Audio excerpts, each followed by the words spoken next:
Welcome to the What Did He Mean by That podcast. Now in video. This is our second one. Hey, this weekend we stayed in 1 Samuel and we talked about the relationship between David and Saul and how Saul tried to stoke the ambition and selfish ambition of David in order to kill him. And we tried to relate that to how ambition can take over in a sinful way in our lives. So join me, Chris Heimerle, Robby Mckinney, and my wife, Ashley Cali, as we continue to discuss what did I mean by that on the weekend. All right, you got the song? I got the song. We're started? Yeah. Ready? Oh, yeah. Another female artist for everyone. Chris, for those in the audience who don't understand why you're playing this song, why are you playing this song? Because I'm climbing up the wrong ladder. On the wrong wall. I'm on the wrong wall. You're on the right ladder, but on the wrong wall. Yes, I'm on the right ladder. There's only one ladder you can climb. What are you leaning it against, you know? I just like that we've done Taylor. We've done Brittany. And now it's and Taylor. now we've done Miley. Yeah. So who's next? who? Selena. Oh, yeah. But who's the best out of know. the three? It's got. That's for it's the gotta listeners to decide. Taylor's the Brittany? most successful. Brittany or Taylor? It's The most definitely successful? one of those two, right? Taylor's Taylor's the most successful. Taylor's the crazy. most successful. Okay. Well, it depends what. What's successful? That's Which right. wall were they I climbing? like that we Yeah. are speaking from our own Which wall were experience they climbing? about the women in music industry, and I think that the audience are really going to appreciate our opinions Yes. on this. But before we start, I just want to tell you, you're you have so the- funny. You're just so funny. funny. Whoa. You are just so funny. You know, So I'm just funny. not sure if you hear that a lot from your spouse, so I just wanted to You are not funny. really. That was the top 10 moment. You are not funny. They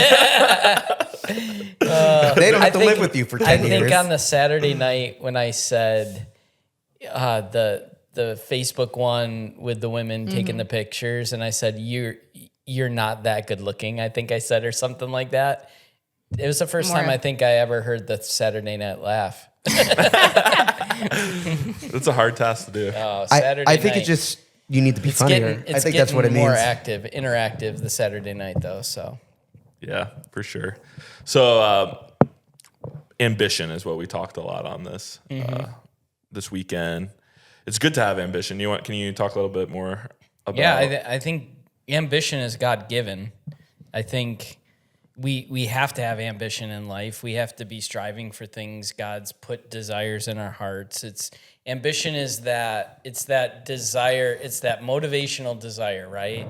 That motivates us and moves us to do something beyond who we are right now and what we want to be or what we want to see in our life. So I think everyone has ambition, and I don't think ambition's a sin. I think the Bible makes it clear that it's when it becomes selfish ambition that becomes the issue. And at least in the text that we were in, I think as we talk about toxic relationships, you saw this relationship between these two men, Saul and David, where Saul was wrongly ambitious, right? He was selfishly ambitious. He was just trying to keep his kingship, his power, his fame, his influence. And he saw David as a threat. And it's so interesting. He was trying to stoke David's ambition to kill him. He was trying to wrongly move David in a way that would kill him. And he was using ambition, David's ambition, thinking that David had the ambition that he had, when David really didn't. He had a godly ambition, at least when it came to the throne. You saw David's tempered, self-controlled, humble, godly ambition in that whole thing. And I think the picture of David's godly ambition is a picture that wasn't grasping at it and wasn't striving for fame, prestige, and power, but was really allowing God to if God was going to bring that into his life. He was already told he was gonna, but he was going to let God bring it about. And then you look at the language of Philippians where it talks about Christ, and Christ not seeing it as something to be grasped, right? Yeah. And it's the same picture with David. David didn't see the throne as something to be grasped, but Saul was using ambition to try and get him to grasp at something, and using that as a means to kill him. So where does that go wrong in our life when it comes to like worldly success or jobs? Or I think it's when it becomes about that. Okay. Well, and you said it really well in your message when you said it's not about the item or the thing that your ambition is trying to get. It's about what's captivating your heart. Yeah. Right? Christ always cares about our heart motive. And what you were saying and explaining really well is David's heart was focused on God and his will. Yeah. And if he gives it, then yes, but David still did. So there's still that ambition. I think when it comes to the kingship, there's evidence in the Bible that David was captivated with God over that. Yeah. And at times he lost that, right? Sure. At times he strove, but overall, David's overall posture when it came to being the king of Israel was he wasn't gonna take it by force. And so it wasn't that he didn't want it, because you even saw in this text when there was a price to pay, he was willing to work and pay the price to gain that thing. So it wasn't that he didn't want it. So it wasn't that because he worked hard. yeah, Right? Yeah. It wasn't that there wasn't ambition. It was right ordered ambition. And I think one of the ways that we can see it in our lives is who, like, that's why I made the point. Who are you stepping on to get where you want to be? Or That's an changing your easy. character. That's a no-brainer. And here's the thing that we don't think about, because we automatically go to work and we think about Coworkers, stepping on a coworker's back. But listen, are you stepping on your spousal relationship to get somewhere? Your kids. Are you sacrificing your kids, metaphorically stepping on your kids to gain that thing? And I think that's a really, really good gauge that we can look at. Is our ambition affecting our marriage? Is our ambition affecting our relationships with our kids? Is our ambitions affecting our relationship with God? Because a lot of times the first relationship to be affected with ambition is your God relationship. Yeah. Because God then takes a second seat, and this other thing becomes primary. And all of a sudden, one of the ways that God takes a second seat is church. Yeah. And we say, well, church, it's not that important. I can watch online, and I don't really need to be in the fellowship of the believers. And I don't really need to be engaged in listening to the preached word or singing or prayer or reading. Or I don't have on the time to weekend. wake up in the morning. And I don't have time, yeah. And all of a sudden you start working on Sunday, or ambitions in sports. Sports become all consuming on Sunday. And there's a fine line. I mean, I think that's one of the reasons we do a Saturday night service. Yeah. Listen, there's nothing wrong with ambition. There's nothing wrong with your kids playing sports. That's why we have a Saturday night service. Like, you can't find one time to come to church on the weekend on a regular basis, but you can find the time to do all these other things. It's an hour. Our church service is an hour. An hour a week is what we're saying corporately to worship together. Yeah, I think a lot of people will look at church as just another thing to do in the week, and it's like, oh, if I can't squeeze it in this week, that's okay. But that's not how we have to look at it. Has to be our number one priority. I think we have to start gauging our relationship with God based on the disciplines of grace, the means of grace. The principal one is the corporate worship of God on the weekend. It's a very important thing. God ordained this. We're not just making this up. Yeah. We're not making it up to get a paycheck. We're not making it up to have a job. You get paid, right? Yeah. But we're doing it because it is arguably the principal way that our relationship with God is engaged, how we engage with him. And it's not that worship throughout the week, reading your word, or those things aren't important, but the really place where you center the focus of your relationship with God, it should be the corporate worship of God with the body. on the weekend. And what you kind of went in a little bit to this in your message about knowing the will of God, right? And I think that's something that I think all of us kind of get caught up with a little bit. But I loved how you explained it of like, are you violating the explicit will of God? Yeah. And why would you have clarity on should I go to this job, this promotion, or whatever? Yeah. If I'm violating the explicit will of God. And it kind of it hit me really hard because it's like that could be a way that even our college students or the young people start to look at jobs and start to look at their college experience and start to look at all those things. Like, okay, is this job, is you pursuing this job going to harm your relationship with God? Yeah. Is this school the right school? Well, look at it this way. Is it going to foster your relationship with God or is it going to harm your relationship with God? Am I trying to get as far away as possible? Yeah. And maybe it's neutral. Yeah. And if it's neutral, that's telling you something. Yeah. If it's positive, but if it's negative, a good way to find out if you're in the wrong is it negatively affecting your relationship with God? Is it negatively affecting your relationship with your spouse? Is it negatively affecting your relationship with your kids? Or maybe if you're not married and you don't have kids, is it negatively affecting your friendships that are important to you? Yeah. Why would you want to do that? Yeah, and I loved how you said if it is, then you're probably not in the will of God. Yeah. You're definitely not in the will Or of at God. least you got to, if it's friendships, you got to consider, Yeah. spouse and children. That's a different ball game. That will of God is that you are Faithful engaged and committed. with your Yeah. spouse and your children. Yeah. But I think it's important too to say on the other side, because you kind of challenge the church at the end to reflect and think about what wall you're facing. And I wanted to go back to the story you started with, because the whole thing is maybe you have been driven by the ladder of success. I mean, we live in a world that is just indoctrinating that in our kids and our young adults.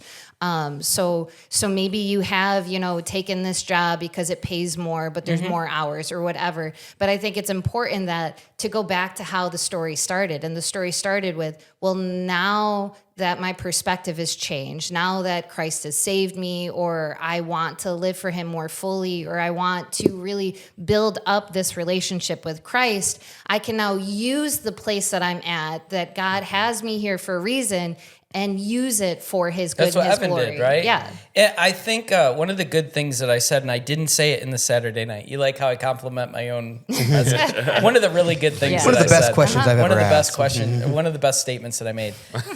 No, but I said it kind of dawned on me when I was preaching at the 9 that ambition is subjective to the person.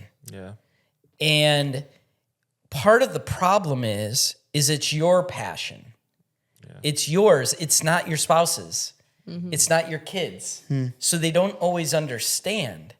So one of the ways, it's not that I'm saying work less or don't work a lot of hours or don't strive for success. That's not what I'm saying.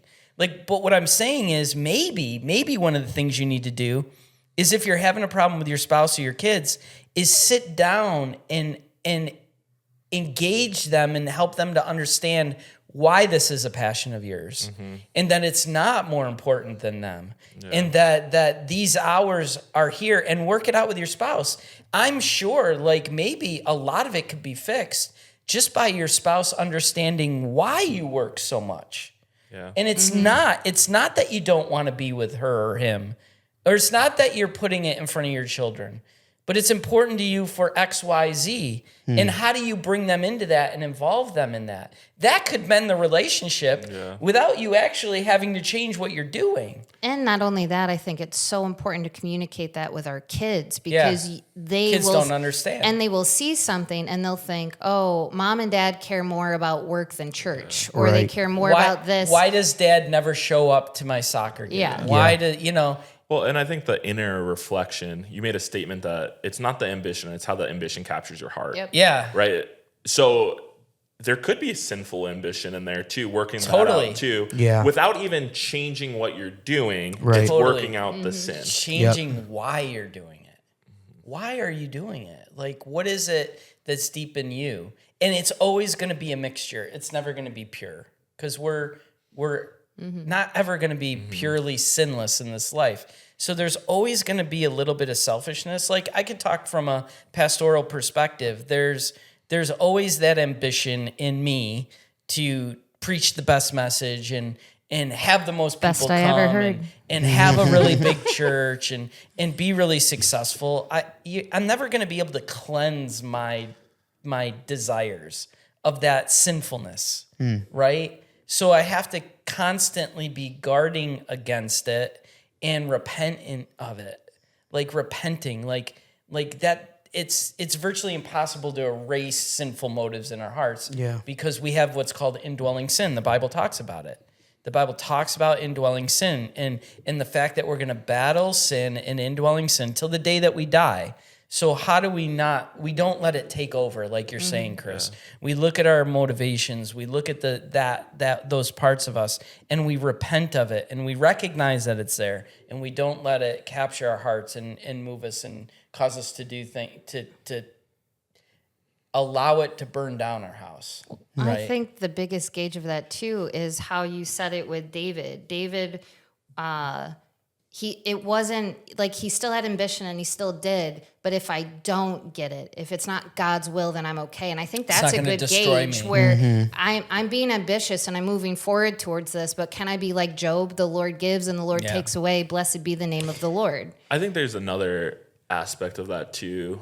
Just because Saul was king didn't mean David would never be king. Yeah. Just because your coworker gets the promotion doesn't mean you'll never get it. Yeah. Just because your friend has a kid and you're trying to have a kid doesn't mean that you can't rejoice with them. That's really good. Like it's more than just, and maybe you won't. Yep. Right. For a singles marriage. Just because your sibling or your friend get married doesn't mean you're never going to get married. Yeah. No, that's really good. Yeah.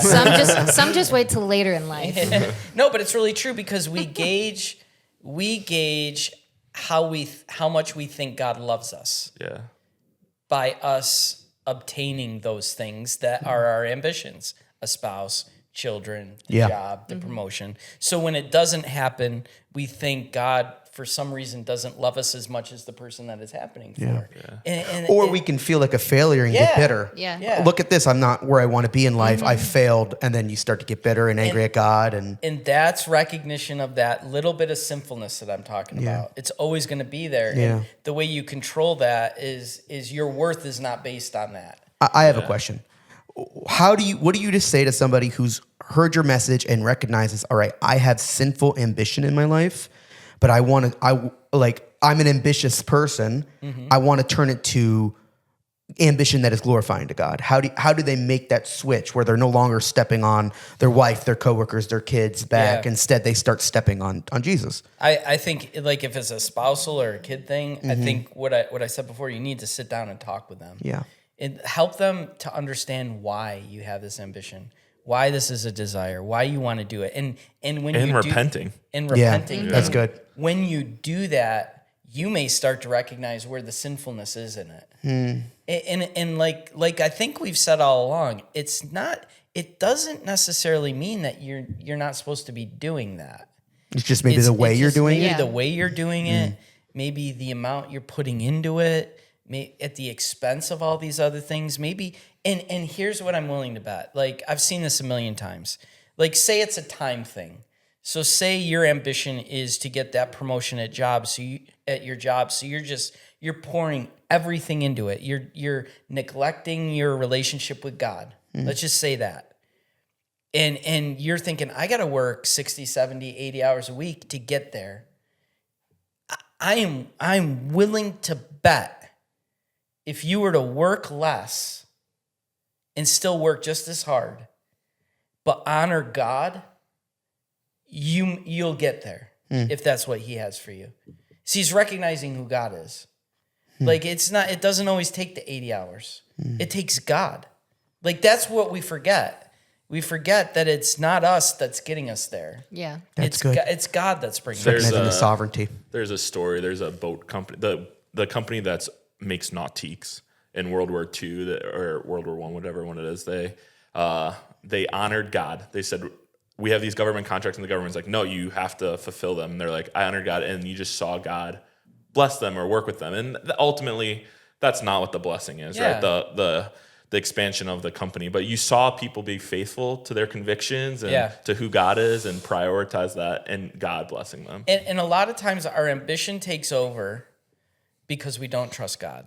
Or we haven't thought to trust God. Yeah. Like we haven't even given that a consideration. And that's what David does over and over again. He doesn't let his ambition take over. When Abishai is standing over Saul in the cave, I just thrust the spear through him. That's what he says to David. This is over. You're Done. king. Yeah, Yep. you're king. Problem gone. But David, it's David's faith and trusting God that makes him say no.